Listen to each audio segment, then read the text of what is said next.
नमस्कार। एक बार फिर से आप सभी का बहुत बहुत स्वागत है परीक्षा वर्ल्ड के इस यूट्यूब चैनल में।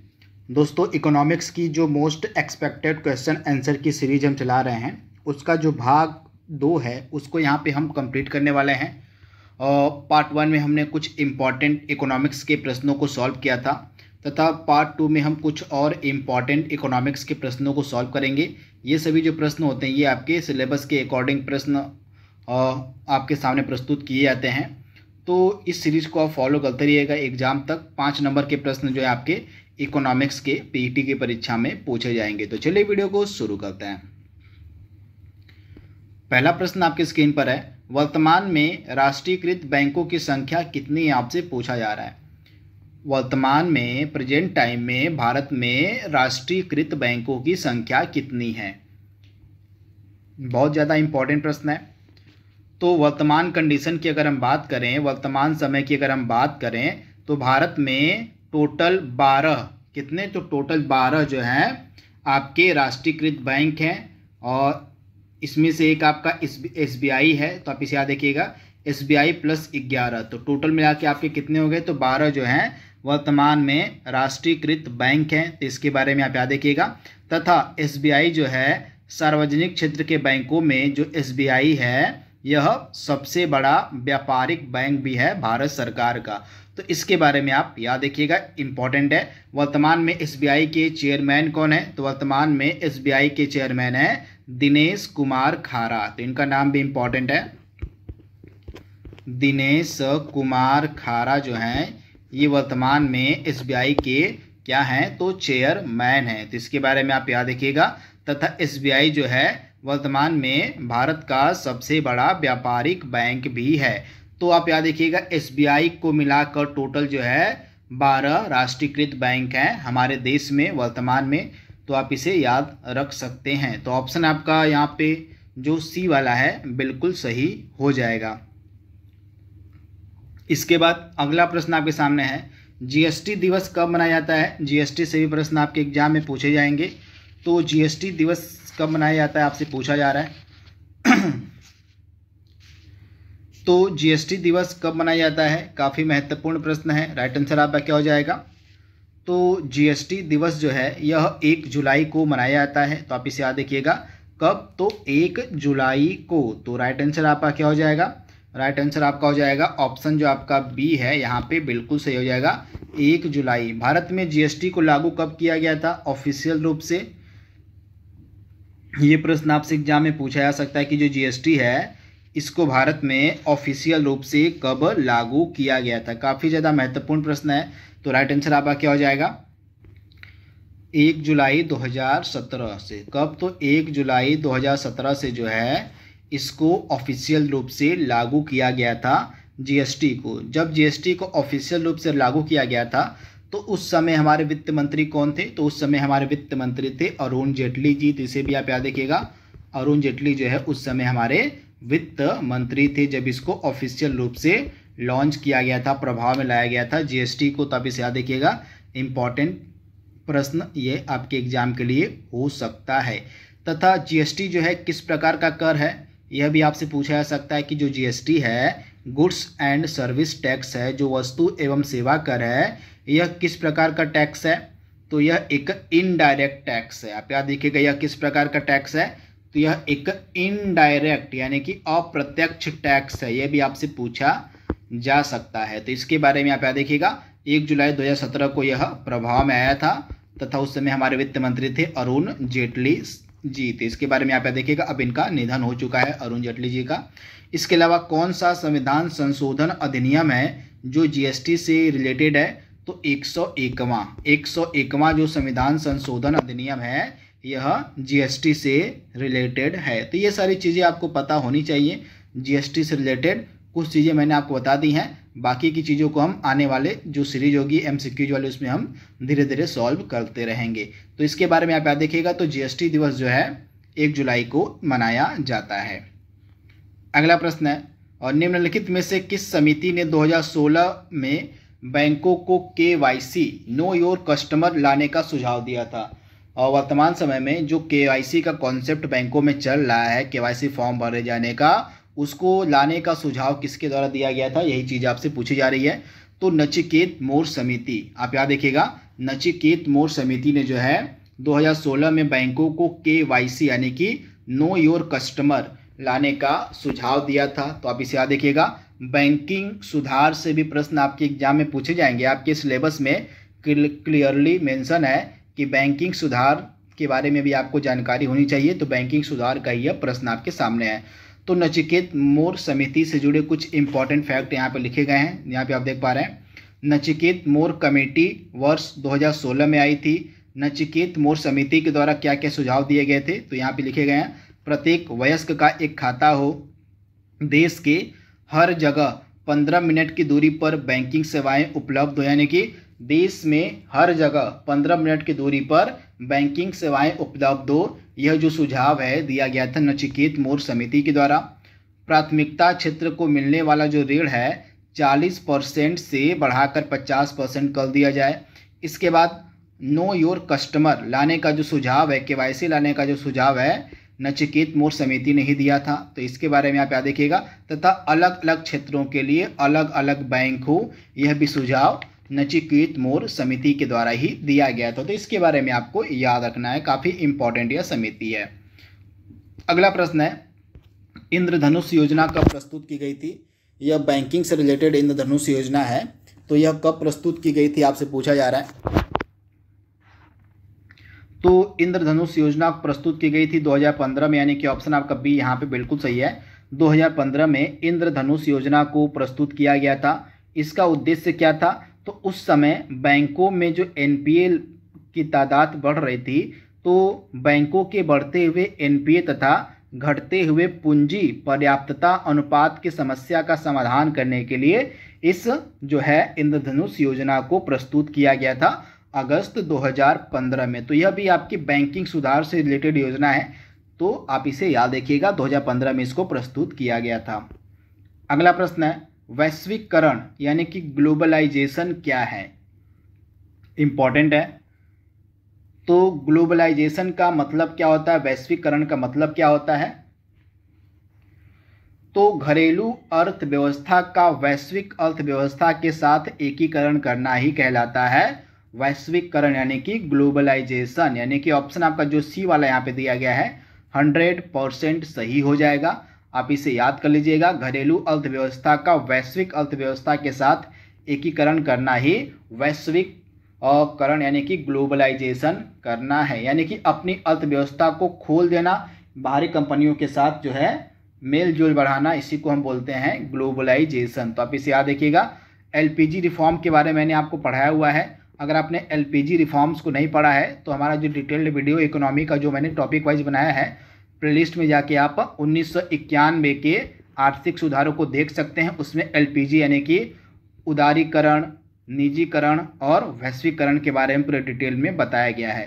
तो उस वीडियो को अगर आप देख लेते हैं तो ये जो टॉपिक आपके LPG वाला पूरी तरह से क्लियर आपका हो जाएगा। तो मैं आपको रिकमेंड करूँगा एक बार अर्थव्यवस्था की प्लेलिस्ट को आप फॉलो कर लीजिएगा। क्लोज्ड इकोनॉमी यानी कि बंद अर्थव्यवस्था से क्या मतलब होता है आपसे पूछा जा रहा है।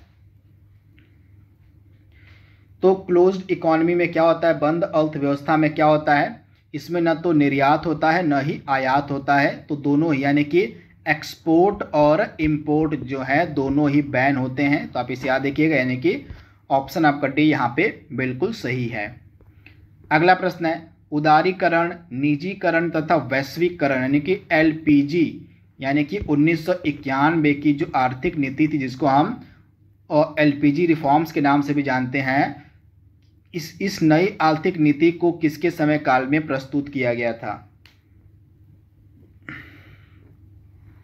तो LPG रिफॉर्म को किसके समय काल में प्रस्तुत किया गया था, तो उस समय सरकार थी किसकी, PV नरसिम्हा राव की। यानी कि ऑप्शन आपका बी यहाँ पे बिल्कुल सही है, PV नरसिम्हा राव की सरकार थी। और उस समय वित्त मंत्री थे कौन, फाइनेंस मिनिस्टर कौन थे, तो डॉक्टर मनमोहन सिंह। तो डॉक्टर मनमोहन सिंह के द्वारा ही इस नई आर्थिक नीति को प्रस्तुत किया गया था। तो ये चीज़ आपको पता होनी चाहिए। और भारत ने विश्व व्यापार संगठन की सदस्यता कब ग्रहण की। वर्ल्ड ट्रेड ऑर्गेनाइजेशन यानी कि WTO यानी कि विश्व व्यापार संगठन की सदस्यता भारत ने कब ग्रहण की थी।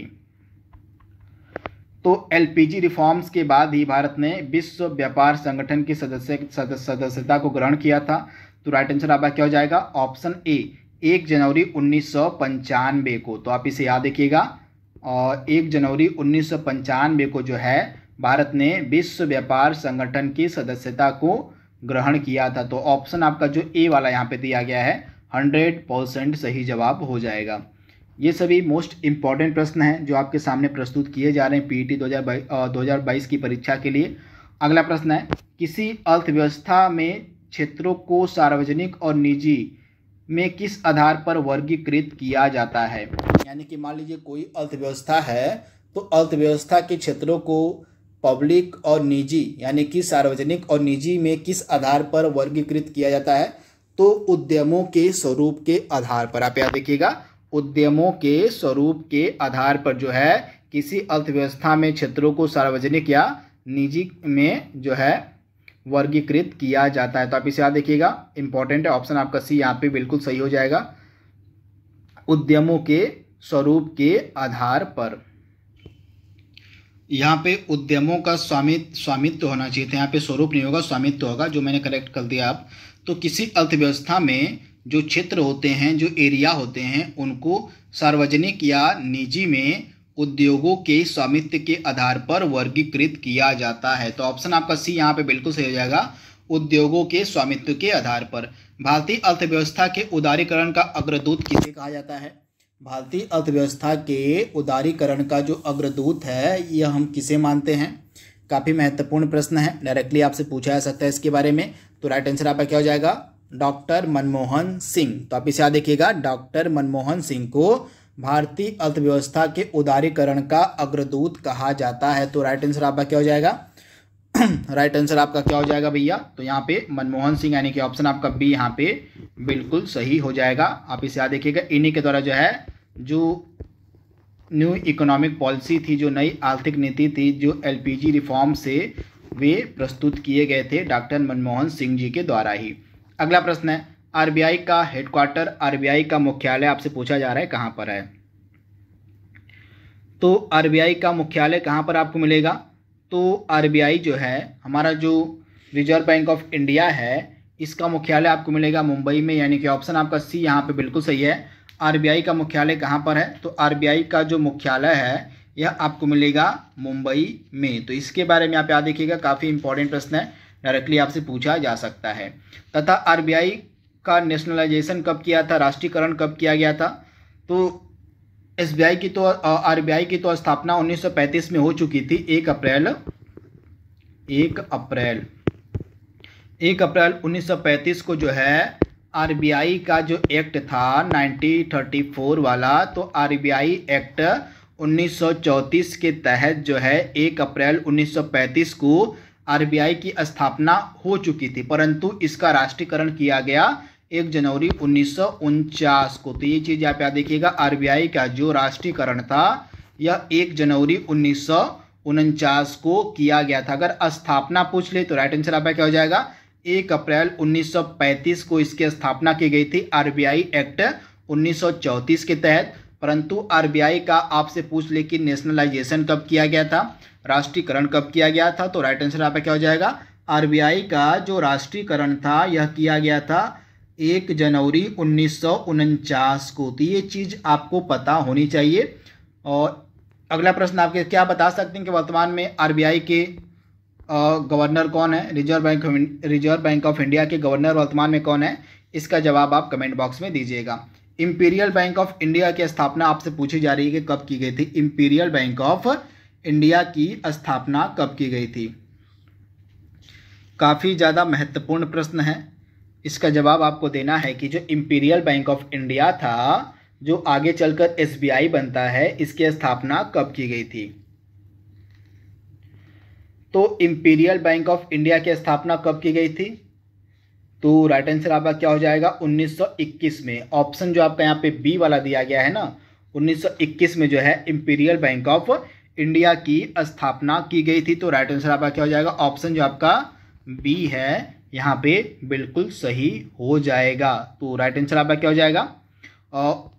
1921 में। तथा आगे चलकर एक समिति बनाई जाती है, गोरेवाला समिति। आप यहाँ देखिएगा आगे चलकर एक समिति बनाई जाती है, गोरेवाला समिति। तो गोरेवाला समिति के सिफारिश पर ही 1 जुलाई 1955 को 1 जुलाई 1955 को जो है इंपीरियल बैंक ऑफ इंडिया का राष्ट्रीयकरण करके स्टेट बैंक ऑफ इंडिया की स्थापना की गई। तो ये चीज़ आपको पता होनी चाहिए। बढ़ते हैं अगले प्रश्न की तरफ। आर्थिक नियोजन के युग के आरंभ में भारत की सकल राष्ट्रीय आय में कृषि का हिस्सा निरंतर कम होता रहा है, निरंतर बढ़ा है, पहले बढ़कर फिर कम हुआ है, या पहले कम फिर बढ़ा है? क्या हुआ है परिवर्तन कृषि में, आपसे पूछा जा रहा है। तो आर्थिक नियोजन के युग के आरंभ से भारत की सकल राष्ट्रीय आय में कृषि का जो हिस्सा है दिन प्रतिदिन कम होता रहा है। तो आप इसे याद देखिएगा, दिन प्रतिदिन जो है कृषि का जो हिस्सा है वह कम होता रहा है। तो ऑप्शन आपका ए यहाँ पे बिल्कुल सही हो जाएगा। निम्नलिखित में से कौन सा भारत में भूमि सुधार का हिस्सा नहीं है? लैंड रिफॉर्म का इसमें से पार्ट कौन सा नहीं है, हिस्सा कौन सा नहीं है? तो जमींदारी प्रथा का उन्मूलन लैंड रिफॉर्म का पार्ट है, हिस्सा है। भूमि जोतों की अधिकतम सीमा का निर्धारण यह भूमि सुधार का हिस्सा है। काश्तकारी सुधार इसका हिस्सा, लेकिन बहुफसली योजना जो है इसका एक पार्ट नहीं है, हिस्सा नहीं है। तो ऑप्शन आपका डी यहाँ पे बिल्कुल सही हो जाएगा।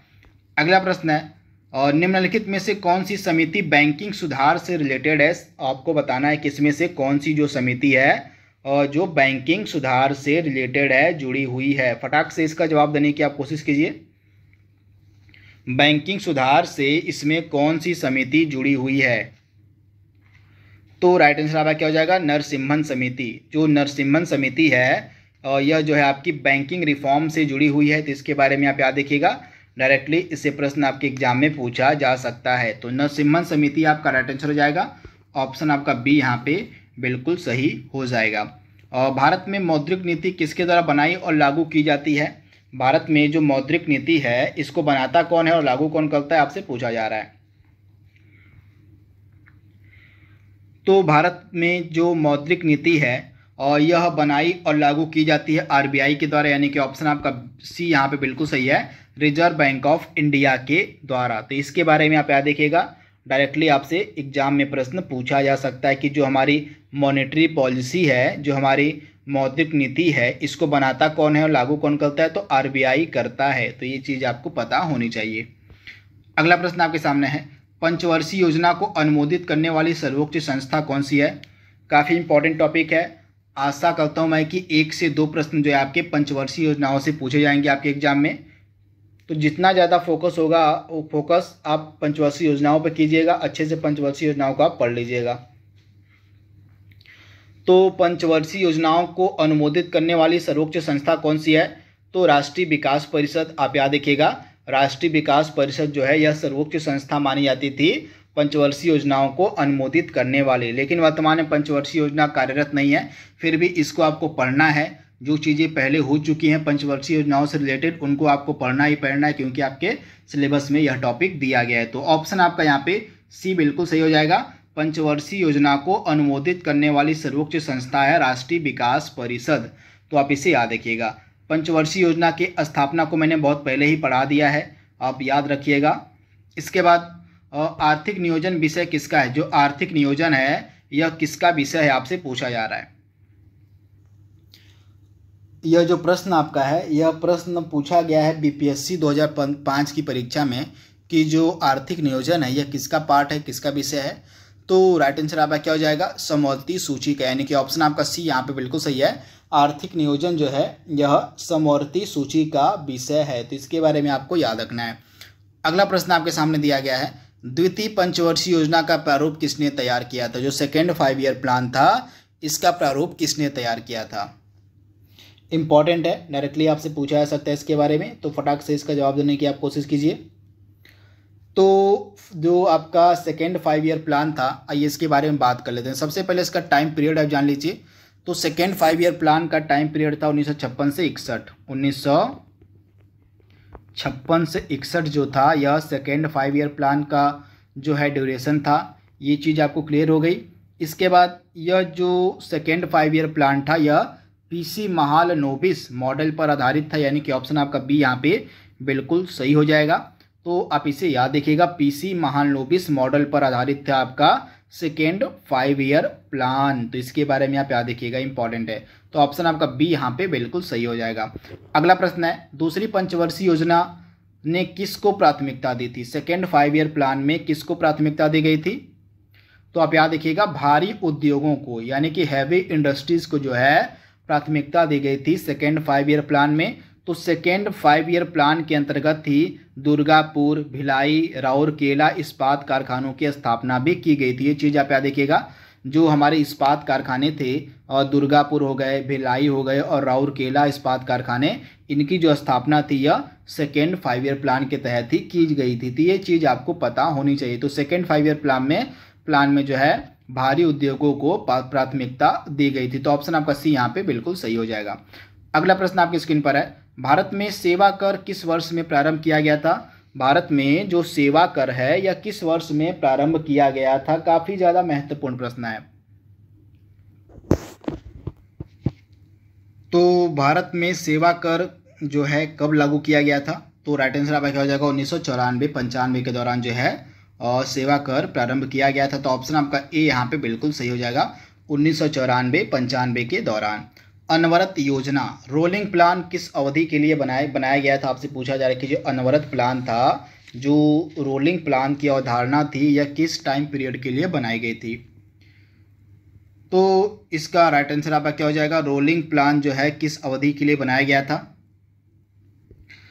तो रोलिंग प्लान जो है यह 5 वर्षों के लिए बनाया गया था, 1978 से जो है 83 तक, परंतु यह ज़्यादा नहीं चलता है, 1980 तक ये चल पाता है। तो आपको पता होगा और जो है आपका इससे पहले कांग्रेस की सरकार चली आ रही थी। 1978 में चुनाव होते हैं, चुनाव में कांग्रेस पार्टी हार जाती है और जनता पार्टी की सरकार बनती है। तो जनता पार्टी की सरकार जब बनती है तो उस समय आपका चल रहा था 5 ईयर प्लान। जब जनता पार्टी की सरकार बनती है तो उस समय 5 ईयर प्लान चल रहा था। 5 ईयर प्लान की जो है डेट थी 1974 से लेके 1979 तक, परंतु मैंने आपको बताया कि 1978 में चुनाव होते हैं और 1978 में चुनाव हार जाती है कांग्रेस पार्टी। तो कांग्रेस पार्टी के द्वारा ही 5 ईयर प्लान चलाया जा रहा था। तो इस 5 ईयर प्लान को, जो 5वां 5 ईयर प्लान था, यानी कि जो 5वें नंबर का पंचवर्षीय योजना, जो 5वीं पंचवर्षीय योजना थी, उसको 1 वर्ष पहले नई जो सरकार बनती है जनता पार्टी की, वह समाप्त कर देती है। तो 5वीं जो पंचवर्षीय योजना थी वह तो चलने वाली थी 1974 से लेके 1979 तक, परंतु 1 वर्ष पहले इसको समाप्त कर दिया जाता है। तो जो 5वीं पंचवर्षीय योजना थी अब यह चलती है 1974 से लेके 1978 तक। तो इसके बाद जो जनता पार्टी की सरकार आती है, इसके द्वारा 5वीं पंचवर्षीय योजना को समाप्त करके अनवरत प्लान को लागू किया जाता है। अनवरत योजना को लागू किया है तो इसको हम रोलिंग प्लान कहते हैं। तो रोलिंग प्लान को तो चलाना चाहती थी जनता पार्टी की सरकार 1978 से लेके 1983 तक, परंतु बीच में पुनः चुनाव होते हैं, कुछ इंटरनल डिस्टर्बेंस हो जाती है पार्टियों में, दोबारा से चुनाव होते हैं। तो दोबारा से चुनाव जब होते हैं तो कांग्रेस पार्टी फिर से सत्ता में आ जाती है और जनता पार्टी दोबारा से हार जाती है। तो जनता पार्टी के द्वारा जो शुरू किया गया था रोलिंग प्लान, जो चलने वाला था 1978 से 83 तक, जब 1980 में पुनः कांग्रेस की पार्टी सरकार में आती है तो 1980 में जो है इसको दोबारा से समाप्त कर दिया जाता है रोलिंग प्लान को। तो 1980 तक ही यह चलता है। तो एक चीज आप याद देखिएगा, रोलिंग प्लान कब से कब तक चल पाता है? तो 1978 से लेके 1980 तक ही रोलिंग प्लान चल पाता है, परंतु यह बनाया किस अवधि के लिए गया था? तो 1978 से लेके 1983 तक के लिए बनाया गया था रोलिंग प्लान, परंतु इसको 3 वर्ष पहले ही समाप्त कर दिया जाता है कांग्रेस पार्टी की सरकार के द्वारा, क्योंकि कांग्रेस पार्टी दोबारा चुनाव जीत जाती है और सत्ता में आती है और इसके द्वारा दोबारा से पंचवर्षीय योजनाओं को शुरू कर दिया जाता है। तो इसको रोलिंग प्लान को समाप्त करके जो कांग्रेस पार्टी थी उसके द्वारा 6ठी पंचवर्षीय योजना को लागू किया जाता है। और 6ठी पंचवर्षीय योजना की अवधि क्या रहती है? 6ठी पंचवर्षीय योजना की अवधि रहती है 1980 से लेके 1985 तक। तो ये कुछ चीज़ें आपको पता होनी चाहिए। तो प्रश्न पे आते हैं हम। प्रश्न हमारा का आंसर क्या हो जाएगा? रोलिंग प्लान बनाया गया था आपका 1978 से 83 तक की अवधि के लिए, परंतु यह 2 वर्ष ही चल पाता है, 1978 से लेके 1980 तक ही आपका रोलिंग प्लान चल पाता है। ऐसा क्यों हुआ मैंने आपको बता दिया है।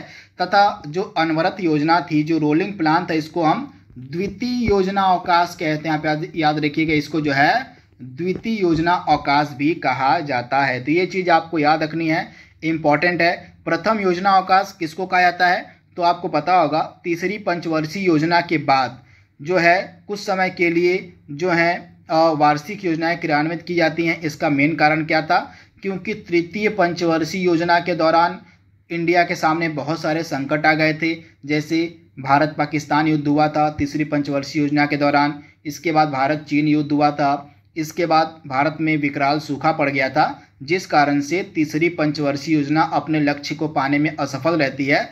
तो 1966 से लेकर 1969 तक 1966 से लेकर 1969 तक जो है पांचवर्षीय योजनाओं के स्थान पर कांग्रेस पार्टी के द्वारा जो है वार्षिक योजनाओं को शुरू किया जाता है। तो इसको जो है हम पहला योजना अवकाश कहते हैं। तो पहला योजना अवकाश कब से कब तक रहता है, 1966 से लेकर 1969 तक रहता है। इसका कारण मैंने आपको बता दिया है, इसको हम पहला योजना अवकाश कहते हैं। और दूसरा योजना अवकाश रहता है 1978 से लेकर 1980 तक, जिसको हम रोलिंग प्लान के नाम से भी जानते हैं। तो ये सारी चीज़ें आपको पता होनी चाहिए। जब आप अच्छे से पढ़ेंगे 5 ईयर प्लान को तो ये सारी चीज़ें आपकी कंठस्थ हो जाएंगी।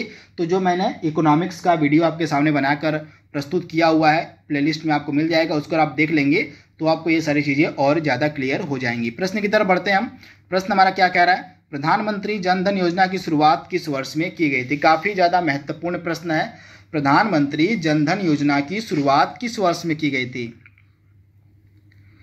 तो आप याद रखिएगा 2014 में प्रधानमंत्री जन धन योजना की शुरुआत की गई थी। ऑप्शन आपका बी यहाँ पे बिल्कुल सही हो जाएगा। आज का लास्ट प्रश्न आपके सामने है, डिसइन्वेस्टमेंट, सार्वजनिक क्षेत्र में विनिवेश का मतलब क्या होता है। विनिवेश का मतलब यहाँ पे आपसे पूछा जा रहा है कि जो और सार्वजनिक क्षेत्र होता है उसमें विनिवेश का मतलब क्या होता है। तो विनिवेश का मतलब सिंपल सा होता है कि जिस भी सरकारी कंपनी में सरकार की जो हिस्सेदारी है उसको कम करना, सरकार की अंशधारिता को कम करना। तो डिसइन्वेस्टमेंट का मतलब यही होता है। विनिवेश का मतलब क्या होता है कि जो सार्वजनिक उद्यम है, जो सरकार के उद्यम है, इंडस्ट्री है, उनमें सरकार की अंशधारिता को कम करने को ही हम डिसइन्वेस्टमेंट कहते हैं। तो आप इसे याद रखिएगा। मान लीजिए सरकार की हिस्सेदारी 100% है, तो इसमें से कुछ प्रतिशत भाग जो है प्राइवेट कंपनियों को बेच दिया जाता है, दे दिया जाता है, जैसे 4%, 2%, 20%, 30%, इतने कुछ हिस्से जो है जो प्राइवेट सेक्टर को दे दिया जाता है। और प्राइवेट सेक्टर के साथ जो धन प्राप्त होता है उससे जो उस कंपनी के विकास में उस धन को सरकार लगाती है।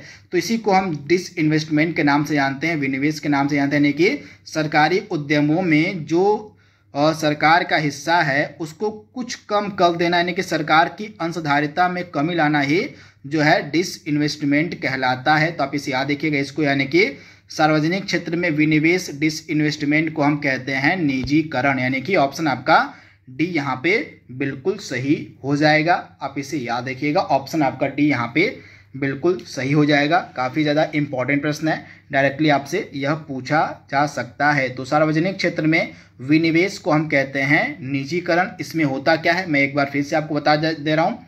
जैसे कोई सरकारी उद्यम है तो सरकारी उद्यमों में सरकार की अंशधारिता में कमी लाना ही क्या कहलाता है, विनिवेश कहलाता है, डिसइन्वेस्टमेंट कहलाता है। तो आप इसे याद रखिएगा। तो ऑप्शन आपका डी यहाँ पे बिल्कुल सही हो जाएगा। तो इस तरह से कुछ इंपॉर्टेंट प्रश्नों को आज हमने फिर से कवर कर लिया है इकोनॉमिक्स के। आई होप यह वीडियो आपको पसंद आएगा, आपके आने वाले एग्जाम के लिए फ़ायदेमंद होगा। तो इसी उम्मीद के साथ इस वीडियो को यहीं पर रोकते हैं। तब तक के लिए thank you, thanks for watching.